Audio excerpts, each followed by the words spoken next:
Salir a comprar pan debe ser de las acciones menos riesgosas que alguien pueda realizar, pero no si vives en Siria. El domingo pasado 100 personas murieron en una panadería. Y es que esta guerra civil ya le ha costado la vida a 45.000 personas y 200.000 han tenido que abandonar Siria. Desde mucho antes de la primavera árabe, este país era un cóctel explosivo, mala situación económica, desempleo y una dictadura implacable. Es una de las naciones más cerradas, con uno de los gobiernos más monolíticos del mundo árabe y con una minoría alawí dominando a una mayoría suní. Al frente, Bashar al-Assad, heredero de durante 30 años gobernante Hafez al-Assad. Unos le llaman presidente, otros tirano. Llegó al poder en unas elecciones en las que obtuvo el 97% de los votos, un curioso récord. Pero para entender este país y este conflicto hay que retroceder en una historia que se remonta al Imperio Otomano, pasa por la dominación francesa y sigue con la independencia en 1944. Se trata de una sociedad fracturada profundamente por las etnias y religiones y a la que hoy, más que nunca, miran atentamente sus vecinos Israel, Líbano, Turquía, Irak y Jordania. Difícil predecir el desenlace. Escudándose en el veto de Rusia y China, Occidente no ha intervenido. Mal que mal, se trata de un ex amigo de muchas grandes potencias que, como ha sucedido tantas veces a lo largo de la historia, recién ahora descubren que en ese país se violan los derechos humanos. Antes socios, ahora escandalizados. Comienza Cable a Tierra.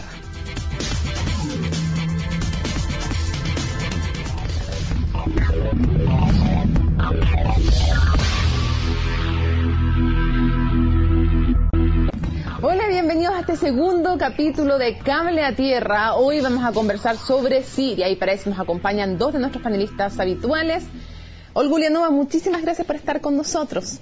Olga es doctora en Historia de la Universidad Estatal de Moscú y es también directora del Instituto de Estudios Avanzados de la USACH. Gracias por acompañarnos. Gracias. Bueno. Ricardo Marzuca es candidato a doctor en estudios latinoamericanos de la Universidad de Chile y además es académico del Centro de Estudios Árabes, especialista también en estos temas. Gracias por estar con nosotros. Gracias. A ver, lo conversamos al comienzo, lo escuchamos en la introducción. Queremos dar un poco de contexto a lo que hoy está pasando en Siria. Y desde esa perspectiva, Ricardo, preguntarte, a ver, yo te voy a llevar en el fondo desde el Imperio Otomano para explicar un poco el origen de Siria, la caída de este imperio, luego en el 44 la independencia, sabiendo que hubo una ocupación francesa que se alió con la minoría alawí, bueno, después la independencia del 44, y luego el 63 el partido Baas comienza a ser un eje predominante en la historia de Siria. ¿Cómo llegamos al día de hoy desde el 63 con la seguidilla de golpes de Estado? Así en un resumen, si fuera posible. Sí. Es difícil. No, difícil. Un par de hitos. Bueno, yo diría que un par de hitos. A ver, yo diría que primero hay que marcar la importancia que tuvo el auge del panarabismo desde 1948 hasta 1967, en que la guerra, ¿no es cierto?, de los 6 días, tanto Egipto como Jordania y Siria fracasan frente a Israel, significó una crisis profunda en el mundo árabe. Y evidentemente que estos movimientos panarabistas, el Baas básicamente, ¿no es cierto?, que se habían creado en la década del 30 en Siria, el Nasser, ¿no es cierto?, en Egipto también, gran propulsor del panarabismo, ven truncado, ven fracasado este proyecto de unidad árabe y que de alguna manera pretendía restablecer el fraccionamiento que las potencias coloniales Francia y Gran Bretaña habían impuesto, digamos, al término de la Primera Guerra Mundial. Desde el 60, en la década del 60 está marcada justamente por los últimos intentos de unidad árabe. El fracaso de esos intentos de unidad y el fracaso en 1967 va a significar que básicamente en estos estados panarabistas va a haber cada vez gobiernos más marcadamente autoritarios, ¿no? Y esos gobiernos autoritarios básicamente se van a ver enfrentados a la incompatibilidad o el fracaso de querer llevar a cabo políticas de un estado de bienestar, de desarrollo económico, de reforma agraria, de industrialización. Se van a ver enfrentados, digamos, a la incompatibilidad o más bien la fractura y la imposibilidad de poder compatibilizar ese desarrollo económico que trataron de impulsar con un sistema democrático propiamente tal, y comienzan a imponerse gobiernos de partido único. En el caso de Siria nos encontramos con que básicamente en el 63, aliado, ¿no es cierto?, el Baas con otros partidos de centro izquierda, y posteriormente en 1970 se instaura, digamos, ya un gobierno de partido único que va a sancionar a Hafez el-Assad, el padre de Bashar, ¿no es cierto?, lo va a sancionar a través de un plebiscito donde va a ganar prácticamente por un 99 punto algo por ciento. Ahora, el 70, tras el golpe de Estado, el entonces ministro de Defensa, Hafez el-Assad, como tú contabas, sigue siendo él la figura predominante. El 82 hay una sublevación islamista en Hama, que es aplastada. Con la muerte se habla de 10.000 a 20.000, y luego muere el año 2000 Hafez el-Assad, y nos encontramos entonces con que asume su hijo Bashar al-Assad. Quiero que pidamos, vamos a revisar una gráfica para que conozcamos un poco quién es Bashar al-Assad, y te vamos a preguntar justamente a ti, Olga, un poco del perfil de Bashar al-Assad, de quién es este hombre tan relevante en la vida de Siria. ¿Qué podemos saber, aparte de que es el hijo de quien fuera gobernante durante 30 años y que algunos le llaman dictador, otro presidente que llega al poder con un 97% de respaldo? Curioso. ¿Quién es Bashar al-Assad? A ver, en primer lugar, es el hijo de su padre, es decir, si no lo fuera, no habría sido presidente. Estos gobiernos autoritarios, gobiernos de partido único, no han elaborado mecanismos de la sucesión en el poder, mecanismos de sucesión democrática. Entonces, bajo la forma de repúblicas, recurren a los mecanismos de sucesión, digamos, monárquica, asumen los hijos. Curiosamente, lo mismo ocurre en la mayoría de las repúblicas asiáticas de la ex Unión Soviética. Digamos, estamos viendo justamente la gráfica, y un breve resumen. Es el presidente, jefe supremo de las Fuerzas Armadas, importantísimo porque es parte importante del pilar. Así es. 47 años, médico oftalmólogo, el partido Baas es su partido, y la religión alauita, que es una minoría, efectivamente, dentro de una mayoría sunita, es una minoría la que gobierna y con mano de hierro este país. ¿Qué más podemos saber entonces de él? A ver, él no iba a ser el sucesor de Hafez al-Assad, iba a ser su hermano mayor, que se muere en un accidente, digamos, trágico, y Bashar al-Assad, que iba a ser un profesional, médico, oftalmólogo, tiene que asumir porque no hay otro mecanismo de sucesión.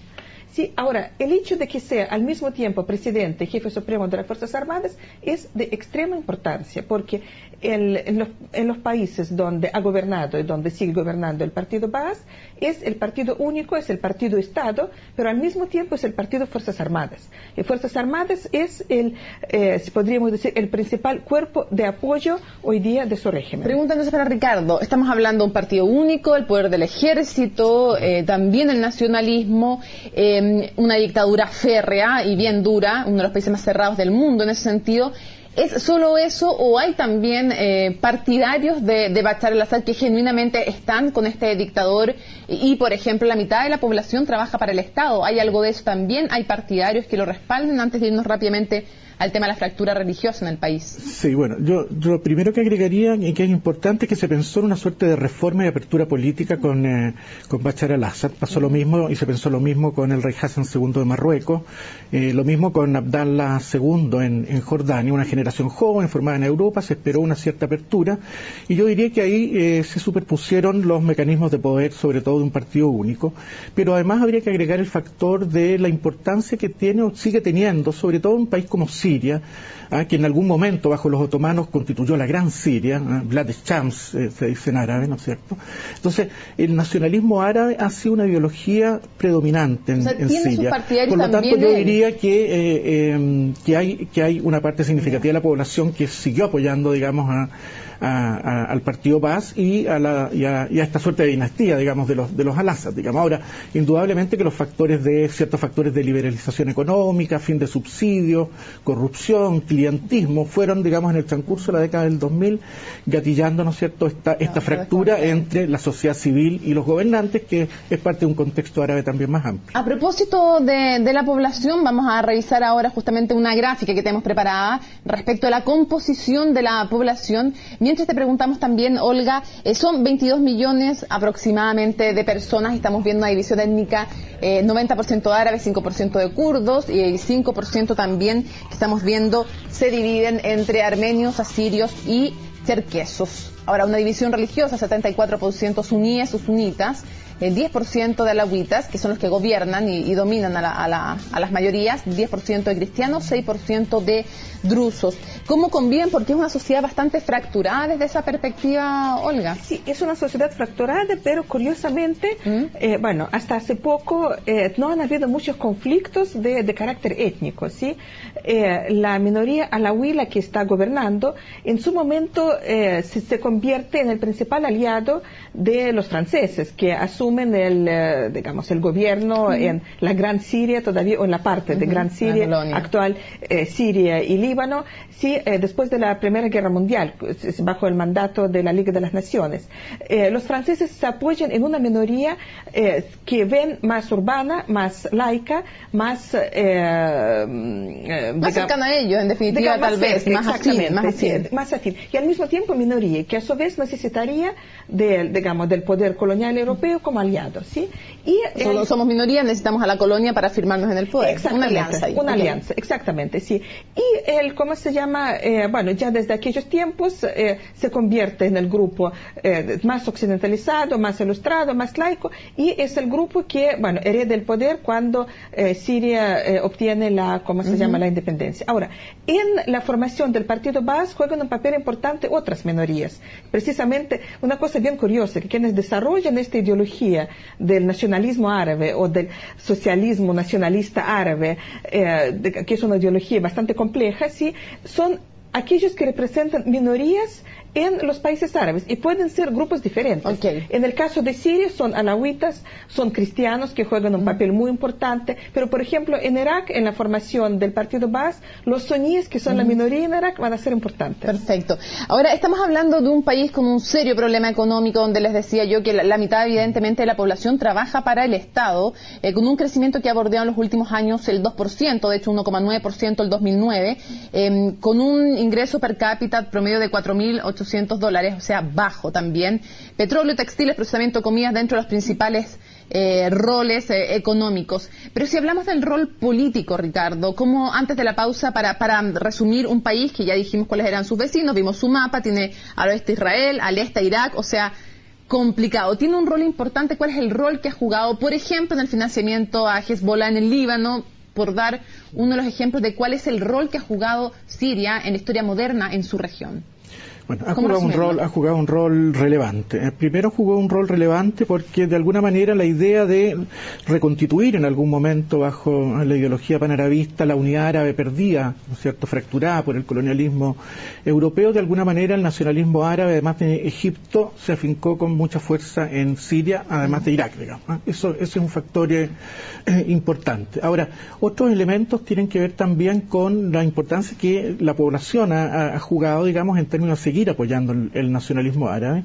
Y otro elemento también tremendamente significativo tiene que ver con cómo un Estado, entre comillas, laico, trató de propugnar y jugar un rol relevante en la región. El periódico israelí Haaretz le decía el dictador preferido de Israel porque daba estabilidad a la zona. Es que de alguna manera, pese a haber perdido las alturas del Golán frente a Israel, digamos, Siria se había mantenido una suerte de status quo frente a Israel. Y por otro lado, claro, una intervención permanente con el Líbano, digamos, durante la década del 70, porque de alguna manera a la percepción o el imaginario sirio siguió jugando a la idea de que el Líbano pertenecía a la Gran Siria, así como lo perteneció en algún momento, ¿no es cierto?, los actuales territorios palestinos, Palestina, o incluso el actual Israel y Jordania, digamos. O sea, una gran zona, una gran región, una gran Siria, que perdió en algún momento su estatus, que se fracturó.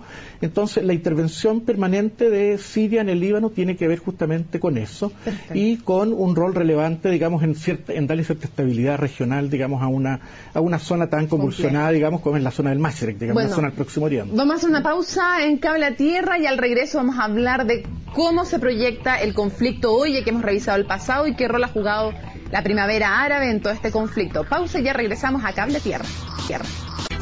Continuamos en Cable a Tierra revisando el actual conflicto, la actual guerra civil en Siria, y queremos revisar cuánto influyó la primavera árabe en este conflicto, en qué consistió todo ese proceso, terminado o no, lo revisamos en la nota que ha preparado nuestro compañero Pablo Cuellar. El primero fue Túnez, y luego Egipto, Libia y Yemen. Estas fueron las primeras 4 revoluciones sociales que se realizaron en los países árabes desde el 2010. Las causas: crisis económicas, corrupción y regímenes dictatoriales con decenas de años en el poder. La efervescencia de la gente, sumada a la participación internacional, hicieron caer uno a uno a los dictadores: Ben Ali, Hosni Mubarak, Muammar Gaddafi y Abdullah Saleh. Pero la violencia también llegó aquí, a Siria. A comienzos del 2011, cientos de sirios decidieron actuar. Pero del otro lado estaba este hombre. El presidente Bashar al-Assad mandó tempranamente a sus fuerzas para evitar a toda costa que su gobierno dictatorial fuera el quinto en caer. Y se defendió diciendo: ustedes saben que ahora somos el blanco de una conspiración mundial contra el mundo árabe. Pero los muertos y heridos comenzaron a aumentar, dejando al país dividido en rebeldes y los otros leales al gobierno. Esta es nuestra responsabilidad política y moral. La situación actual nos preocupa mucho. Esa brutalidad es inaceptable. Pero los grandes protagonistas internacionales son dos. Recordando la Guerra Fría, Rusia y Estados Unidos tomaron posiciones contrarias sobre este tema. El presidente Obama dijo que hemos decidido que la nueva coalición opositora es lo suficientemente inclusiva, reflexiva y representativa del pueblo sirio. Y Rusia denunció las muertes, pero no apoyamos sanciones en Siria. A casi 2 años del comienzo del conflicto, la intensidad es otra. La Cruz Roja declaró esta crisis como guerra civil. Miles de sirios comenzaron a salir de las fronteras y ya los muertos van en más de 40.000. Una vez más hago un llamado para poner fin al derramamiento de sangre. ¿Se acabará pronto la guerra civil en Siria? En las últimas horas se ha hablado de que Rusia, el mayor aliado de al-Assad, estaría cediendo ante la presión internacional. Un hecho que podría cambiar el rumbo de lo que partió como una protesta en la primavera árabe. Bueno, continuamos en Cable a Tierra rápidamente, Olga. Veíamos el contexto, también el balance de lo que ha sido este conflicto durísimo en Siria. ¿Qué tan cerca crees tú que está el gobierno de caer? Algunos hechos. El fiscal general de Alepo, digamos de lo más reciente, lo más antiguo, desertó. También desertó el jefe de la policía militar siria. En el plano político también está desde el entonces primer ministro, su vida, eso fue por ahí por agosto. En fin, han habido muchas deserciones, se van acercando también a Damasco, aunque no la logran controlar todavía los rebeldes. ¿Qué tan cerca está de caer el régimen? Bueno, hace 1 año y medio dicen que el régimen está a punto de caer, todavía no ha caído. Yo haría la pregunta, ¿qué hace que el régimen se mantiene todavía? Y si hacemos esta pregunta, hoy día no hay nada prácticamente diferente de la situación de hace algunos meses atrás o de hace incluso 1 año atrás, en este sentido. Más bien podríamos hablar de una situación de empate, donde por un lado, Bashar al-Assad no puede aplastar el movimiento, que es demasiado fuerte, pero por otro lado, el movimiento opositor no es capaz de votar al Assad. ¿Quién es la oposición, Ricardo? ¿Cómo definir quién es la oposición? Bueno, es una oposición muy heterogénea. Está marcada también por la característica que tuvieron todos los levantamientos civiles en las sociedades árabes gobernadas por dictadores, cuya característica principal fue un movimiento espontáneo, emergido desde abajo, desde la sociedad civil, sin un centro que lo controle, y que indudablemente en el caso sirio se va a ir catalizando a partir de ciertos movimientos políticos que van a tratar de ir cooptando en favor suyo, digamos, a esta revuelta. Tenemos desde la hermandad musulmana, que en el caso de Egipto, por ejemplo, no jugó un rol relevante en el levantamiento, pero que posteriormente logró ganar las elecciones y cooptar el levantamiento en favor de ella. Tenemos, ¿no es cierto?, movimientos liberales, movimientos de centro-izquierda, movimientos, ¿no es cierto?, partidos o distintas facciones o tipos de socialismo, la Unión Socialista Árabe, el Partido Comunista. Por lo tanto, hay todo un conglomerado. Yo diría que uno de los factores que ha demorado también el proceso tiene que ver también con la falta de unidad de la oposición con una suerte de heterogeneidad. Difícil hacer una unidad en esa heterogeneidad. La acusación del gobierno sirio es la suma de salafistas, incluso de guerrilleros de Al-Qaeda, digamos. Y lo que siempre vimos además en cada una de estas revueltas es el caos o yo, son los extremistas. Y un discurso que trata de aprovechar, digamos, la situación en beneficio, digamos, de que supuestamente hay una conspiración externa, digamos. Olga, ¿por qué las grandes potencias no han intervenido? Siempre se han escudado en el veto que han ejercido, efectivamente, eso es una realidad, China y Rusia. Antes de preguntarte por qué no se han metido las grandes potencias, por qué Estados Unidos no ha tomado un rol más activo, ¿qué pasa con Rusia? ¿Cuál es la ligazón que lleva a Rusia a respaldar de manera tan fuerte a Siria? Bueno, antes de la caída de la Unión Soviética había un interés geopolítico en esta división del mundo en dos, donde Siria fue el principal aliado de la Unión Soviética en el mundo árabe y el principal comprador de sus armas. Hoy día no hay afinidad ideológica, pero queda el negocio de armas, que es el más lucrativo del mundo. Y en los últimos 2 años, Siria ha gastado en la adquisición de armamento lo que había gastado en 40 años anteriores. Rusia había perdido otros mercados y otros compradores de armas. Bueno, perdió un gran comprador en Libia. Entonces, Siria es uno de los pocos que le quedan. Entonces, hay algo todavía del aura de la gran potencia, que digamos, del juego, mis aliados, tuyos aliados, pero el tema principal es ¿cómo se llama? El negocio de las armas. El negocio de las armas. ¿Y por qué no intervienen, Ricardo, las grandes potencias? Hemos visto efectivamente a Lakhdar Brahimi, como el delegado de la ONU, intentar nuevamente una negociación. Se dice que podrían tal vez pactar en que se quedara Bashar al-Assad hasta el 2014 y finalmente después de eso hacer un gobierno de transición. ¿Por qué no intervienen las grandes potencias? Y luego vamos a cerrar con la pregunta final de qué creen ustedes que va a pasar en este conflicto. Sí, bueno, yo diría que hay varios factores. Primero, porque de alguna manera la intervención desde el exterior legitimaría de alguna manera, para mi gusto, el discurso de Bashar al-Assad, ¿no es cierto?, de que todo esto es parte de una suerte de conspiración desde el exterior para tratar de votar al régimen. Me parece que eso es un factor, digamos, que juega en contra de la intervención.